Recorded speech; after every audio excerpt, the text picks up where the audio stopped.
I don't know why I agreed to this trip. Maybe it was the boredom of city life or the sheer pressure from my friends. But when Evan suggested a weekend getaway to Blackshore, a nearly abandoned seaside town, I felt something in my gut telling me to say no. Of course, I ignored it. We arrived late in the afternoon. The town looked exactly like something out of an old ghost story. Rows of boarded up houses, a rusted fishing dock swaying with the wind, and a lighthouse standing eerily at the edge of the cliffs. It was beautiful in a tragic, forgotten kind of way. Place looks dead, Leah muttered from the back seat, peering through the fogged-up window. That's the point, Evan grinned. No tourists, no crowds. Just us, the ocean, and a little adventure. Adventure, right. We pulled up to the Hollow Inn, one of the last remaining hotels still operating, if you could call it that. The owner, an old woman with sunken eyes and a voice like dry leaves, barely acknowledged us as we checked in. The whole building smelled of salt, mildew, and something stale. You're the only guests, she said without looking up from her newspaper. Stay in your rooms after dark. Tide comes in fast. Her words felt more like a warning than friendly advice. After dropping our bags in the rooms, we decided to explore. The town was unsettlingly silent, save for the distant caws of seagulls and the occasional crash of waves against the jagged rocks. We found a small diner, run by a man in his 60s who looked like he had lived through every storm this place had ever seen. You tourists? He asked, setting down our plates of overcooked fish and fries. Just passing through, I answered. Figured we'd check out the old lighthouse. Heard it's got a bit of a history. The diner owner stopped mid-step, his expression darkening. Stay away from that place. Evan, of course, laughed it off. Come on, man. Ghost stories don't scare us. The man didn't smile. He just leaned in slightly and whispered, the ones who laugh, they don't leave. A gust of cold wind rushed through the diner at that exact moment, rattling the windows. Leah shivered and pulled her jacket tighter. I tried to laugh it off, but the way the man looked at us, it wasn't a joke. By the time we left the diner, the sun was already bleeding into the horizon, casting the town in deep orange and purple hues. The air smelled different, heavier, damp, like something old had just woken up. As we walked back toward the inn, I noticed something strange. A figure stood at the far end of the dock, staring out at the water. The wind howled, but they didn't move, didn't sway. Just stood there, motionless. Hey, I nudged Evan. You see that? He squinted but shrugged. Probably a fisherman. Come on, let's get back before we freeze.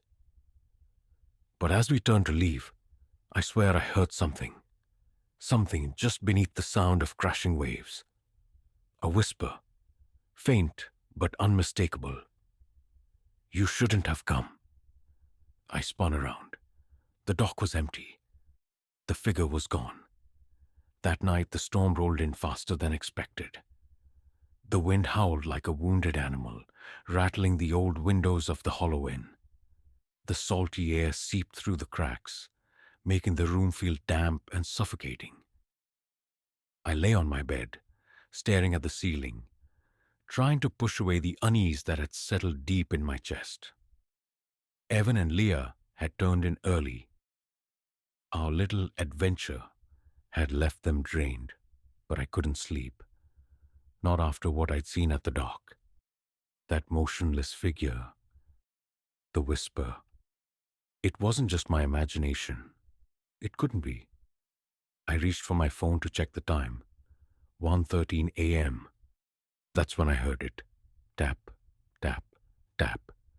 A slow, deliberate sound, like wet fingers drumming against the window pane. My breath hitched. The wind was roaring outside, but this sound was different, rhythmic, intentional. I turned my head slowly, my eyes adjusting to the darkness. The window was fogged up from the humidity, but I could just make out something on the glass. Handprints. They streaked down the window, as if someone, or something, had been standing there, pressing against the glass with damp, trembling hands. I shot up in bed, my pulse hammering against my ribs. The room felt colder now, unbearably so. I could see my breath in the air swirling like mist. Tap, tap, tap. I wasn't imagining it. I grabbed my phone and turned on the flashlight, aiming it at the window. The second the beam of light hit the glass, the tapping stopped. The handprints were gone. My stomach twisted into knots. I was about to wake Evan and Leah when something else happened, something far worse. A whisper, right against my ear. "You brought the tide with you." I leaped out of bed, my heart slamming against my ribs. I spun around, but the room was empty. No one was there. The door was locked. The air smelled damp, almost rotten. I rushed into the hallway, my footsteps echoing through the creaky wooden floor. Leah's room was just a few doors down. I banged on it. "Leah, wake up. Something's—" The door creaked open before I could finish. Leah stood there, pale as death, her eyes wide with terror. "Did you hear it too?" she whispered. I nodded. Evan's door opened next. He looked annoyed, rubbing his eyes. "What the hell, guys? It's—" He stopped when he saw our faces.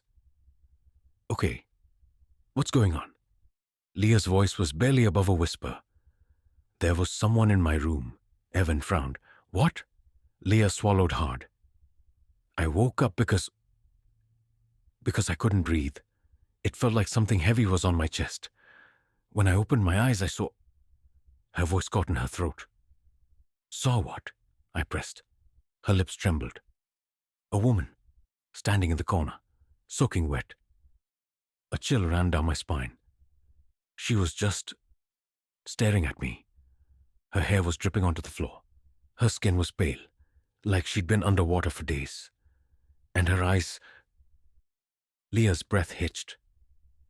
She had no eyes, just empty sockets, black as the ocean at night. Evan snorted, shaking his head. "Okay, come on. You guys are just feeding off each other's paranoia." "Check the floor," Leah said flatly. Evan hesitated, then sighed and flipped on the light switch. His cocky expression faded immediately. The wooden floorboards were wet, soaking wet, like someone had just walked through the room, leaving behind a trail of seawater. A silence fell over us. None of us had an explanation. The windows were shut, the door locked from the inside. No one could have come in. The air grew colder. The storm outside intensified. Somewhere in the distance, the old lighthouse let out a deep, hollow groan as its rusted metal frame creaked under the wind. That's when we heard it.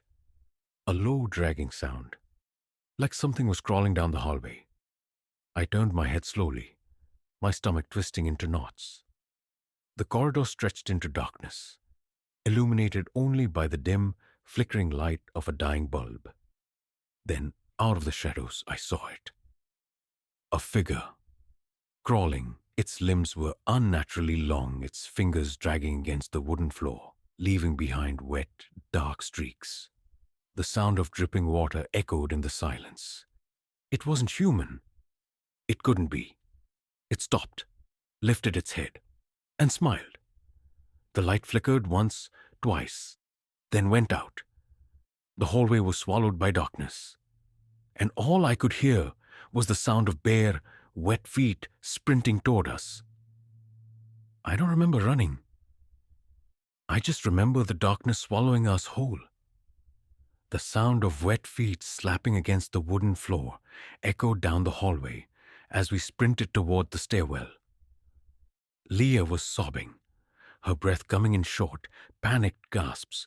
Evan had finally stopped pretending this was all a joke. His face was pale, his eyes wide with fear. We didn't stop until we burst into the lobby of the Hollow Inn.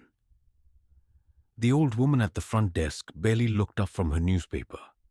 The storm outside was raging now, wind howling through the broken shutters. But inside, the air was thick with something else, something unseen, yet suffocating. I slammed my hands on the counter. "What the hell is going on in this town?" The woman sighed, slowly folding her newspaper. Her wrinkled hands trembled slightly as she pushed herself up from her chair. "I told you," she said, voice dry and brittle. "You should have stayed in your rooms." Leah grabbed my arm. "Tell us the truth. What did I see in my room?" The old woman studied us for a long time before finally exhaling. "You saw her." Silence. Evan frowned. "Saw who?" The woman's gaze drifted toward the window, where the lighthouse stood in the distance, barely visible through the rain. Her name was Margaret Hale. She lived here a long time ago, back when Blackshore was still a thriving fishing town. She lowered her voice, as if the walls themselves could hear. "They say she was in love with a fisherman, a man who promised to take her away from this place. But one night, during a terrible storm, his boat never returned. The town believed he had drowned. Everyone. Except Margaret." I swallowed hard. "What happened to her?" The woman's lips thinned. "She refused to accept that he was gone. Every night, she would walk to the lighthouse, staring out at the sea, waiting for his boat. Even when her family begged her to move on, she never did. They say she started hearing whispers in the wind, voices calling her name. And then one night, she disappeared. Leah's voice was barely above a whisper. They never found her body? The woman shook her head. The next morning, her footprints led all the way to the edge of the dock. But they never turned back. Some say she walked into the sea, hoping to find him. A heavy silence filled the room. Evan exhaled sharply. So what? She drowned? That doesn't explain. The sea never gave her back. The woman interrupted. Not her body, not her soul. A shiver ran down my spine. She still waits. The woman continued, her voice barely audible over the wind. Every stormy night, she searches for him. And if she finds someone who reminds her of the man she lost? I stiffened. She takes them, the old woman nodded, drags them into the tide so they can never leave, just like her. The realization hit me like a tidal wave, the whisper I heard in my room. You brought the tide with you. It wasn't a warning. It was a claim. Leah's breathing grew uneven. We need to leave. Now. Evan nodded. Screw this place. We'll drive out tonight. The woman let out a dry, humorless chuckle. You don't understand. The storm's already here. The roads are flooded. No one leaves once the tide comes in. A sudden gust of wind slammed against the windows, shaking the entire building. Then, from somewhere deep within the inn, down the hallway we had just escaped from, came a low, gurgling whisper. Don't leave me. The lights flickered violently. The air grew thick with the scent of salt and decay. Then, a sound, one that made my blood run cold. Footsteps. Wet, dragging footsteps, coming from the hallway. Slow, deliberate, getting closer. I turned my head, dread tightening around my chest like a vice. And then I saw her. Margaret. She stood at the end of the hallway, her drenched figure barely visible in the flickering light. Her hair clung to her face in thick black strands, water dripping from her tattered dress. Her arms hung lifelessly by her sides, fingers twitching. The sound of water hitting the floor, too loud, too wrong. And then she moved, not like a person, like something broken. Her head snapped toward us at an unnatural angle. Her lips parted, not in a scream, but in a deep, guttural gurgle, like lungs filled with water. I grabbed Leah's arm. "Run!" We bolted for the back door, throwing it open and rushing into the storm. The wind nearly knocked me off my feet, rain slamming against my skin like shards of ice. Evan was ahead of us, yelling something I couldn't hear. I glanced back. Margaret was standing in the doorway. The rain didn't touch her. The wind didn't move her hair. Her hollow black sockets locked onto me. And then she stepped forward. Not onto the ground, onto the water. She moved toward us, walking over the flooded street like it was solid ground. The ocean surged behind her, waves rising unnaturally high, as if they were obeying her. "He's waiting," she whispered. "Come with me." The tide rose higher. The water reached my knees, then my waist. It was pulling us back toward her. Leah screamed, trying to hold on to a street lamp, but the current was too strong. I gasped, choking on salt water as my feet left the ground. Evan reached for me, his fingers inches away. And then something grabbed my ankle. I was yanked under. The last thing I saw before the water swallowed me whole was Margaret's lifeless smile. The moment my head plunged beneath the water, everything went silent. The storm, the howling wind, Leah and Evan's screams, gone. Only the deep, suffocating blackness remained. I thrashed, my lungs burning as icy water invaded my throat. I kicked desperately, but something was pulling me down. A grip, skeletal and unyielding, wrapped around my ankle. And then I saw her. Margaret. Her pale, bloated face hovered inches from mine. Her hair floating like seaweed, eyes nothing but black voids. "He's waiting for me," she gurgled. "And now, so are you." My chest tightened. I couldn't breathe. My limbs felt heavy, as if the sea itself was crushing me. Around me, the water shifted. Shapes began to emerge in the darkness. Figures, men and women, their faces twisted in silent agony, their skin rotted and torn by the ocean's embrace. Their lifeless eyes stared through me. I tried to scream, but all that came out was a bubbling choke. Margaret's grip tightened. She was dragging me deeper. The weight of the sea pressed against me, filling my ears with an eerie, muffled stillness. And then I saw the boat. It was ancient, its wood warped and splintered, barely held together by rusted nails. It drifted just below us, rocking gently, as if waiting for its next passenger. Margaret's whisper was softer now, almost loving. "You will stay, just like the others. Number, I wouldn't die here. I wouldn't become one of them." With one last desperate surge of strength, I kicked against the tide, twisting in her grip. My fingers found the rusted remains of an anchor buried in the silt. I grabbed it and swung. The sharp, corroded edge slashed through the water, slicing into Margaret's arm. She let out a horrifying, guttural shriek, a sound that was not meant for human ears. Her grip loosened, just enough for me to wrench myself free. I kicked upward, lungs ready to burst. The surface felt miles away. My vision darkened. Then suddenly, hands grabbed me. Real hands. They yanked me up through the crushing depths. And then I broke through. Air. I coughed violently, sucking in ragged breaths as my body flopped onto something solid. The dock. Leah and Evan were above me, faces wet with rain and tears, their hands shaking as they pulled me onto the wooden planks. You weren't breathing, Leah sobbed, clutching my arm. We thought, we thought you were. I couldn't answer. My body was shaking uncontrollably. Evan cursed under his breath, looking back at the water.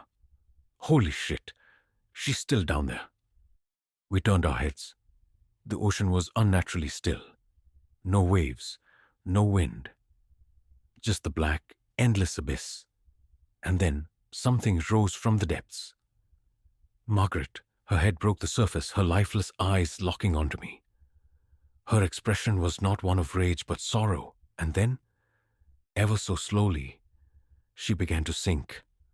Her form melted into the water, vanishing without a ripple, as if she had never existed.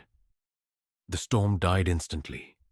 The clouds parted, the wind stopped. The town of Blackshore fell into a deafening silence.